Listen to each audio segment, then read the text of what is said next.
9 मई 1540 को जन्मे महाराणा प्रताप एक प्रसिद्ध राजपूत योद्धा और मेवाड़ के 13वें राजा थे, जो वर्तमान भारत के राजस्थान का एक क्षेत्र है। उन्हें 16वीं शताब्दी के दौरान मुगल सम्राट अकबर के खिलाफ उनके बहादुरीपूर्ण प्रतिरोध के लिए जाना जाता है। 16वीं सदी के राजपूत शासक महाराणा प्रताप विशेष रूप से सम्राट अकबर के अधीन मुगल साम्राज्य के खिलाफ अपनी वीरता और सैन्य अभियानों के लिए जाने जाते हैं। महाराणा प्रताप के नेतृत्व में कुछ प्रमुख सैन्य अभियान और लड़ाइयां शामिल हैं।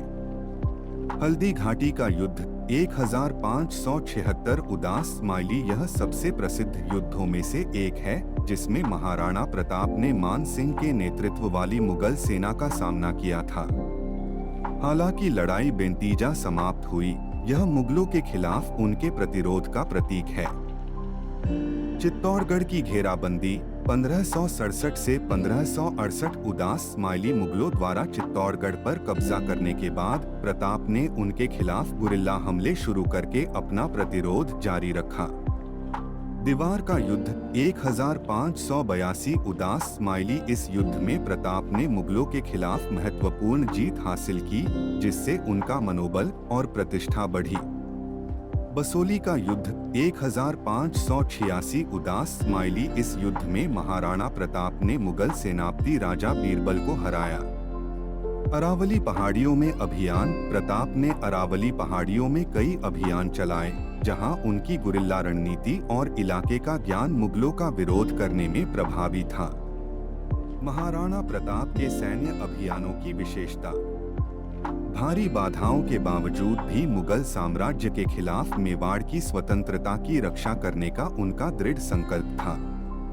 उनकी विरासत पीढ़ियों को अपनी मातृभूमि के प्रति उनकी अटूट प्रतिबद्धता के लिए प्रेरित करती रहती है। महाराणा प्रताप ने राजस्थान के मेवाड़ क्षेत्र में अपने शासन के दौरान कई प्रशासनिक नीतियां लागू की। उनकी प्रशासनिक नीतियां उनकी प्रजा के कल्याण के प्रति उनकी प्रतिबद्धता को दर्शाती हैं। महाराणा प्रताप से जुड़ी कुछ प्रमुख प्रशासनिक नीतियों में शामिल हैं।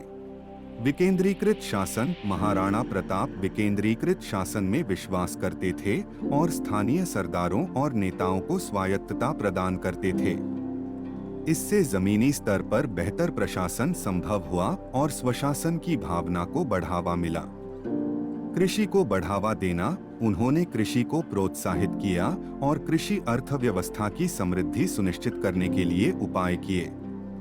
इसमें किसानों का समर्थन, सिंचाई परियोजनाएं और भूमि सुधार शामिल थे। कला और संस्कृति के संरक्षक। महाराणा प्रताप कला और संस्कृति के संरक्षक थे। उन्होंने कलाकारों, कवियों और विद्वानों का समर्थन किया, जिसने राजपूत संस्कृति और परंपराओं के संरक्षण और प्रचार में योगदान दिया। धार्मिक सहिष्णुता। वह अपनी धार्मिक सहिष्णुता के लिए जाने जाते थे, जिससे उनके राज्य में विभिन्न धर्मों के लोगों को अपने धर्मों का स्वतंत्र रूप से पालन करने की अनुमति मिलती थी। इस नीति ने उनकी प्रजा के बीच सद्भाव को बढ़ावा दिया। न्याय और कानून प्रवर्तन। महाराणा प्रताप ने यह सुनिश्चित करने के लिए न्याय और कानून प्रवर्तन की एक मजबूत प्रणाली बनाए रखी कि उनकी प्रजा को कानून के तहत उचित व्यवहार और सुरक्षा मिले।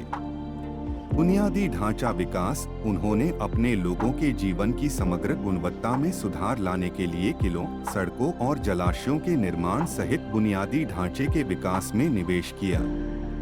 ऐसे कई वास्तुशिल्प निर्माणों का श्रेय सीधे तौर पर उन्हें नहीं दिया गया है। उन्होंने क्षेत्र में कई महत्वपूर्ण संरचनाओं के किलेबंदी और संरक्षण में योगदान दिया है। चित्तौड़गढ़ किला। भारत के सबसे बड़े किलों में से एक चित्तौड़गढ़ किले के रखरखाव और सुरक्षा के लिए महाराणा प्रताप ने महत्वपूर्ण प्रयास किए। वह चित्तौड़गढ़ की मुगल घेराबंदी के दौरान शासक थे और उनके प्रतिरोध के प्रयास प्रसिद्ध हैं। कुंभलगढ़ किला।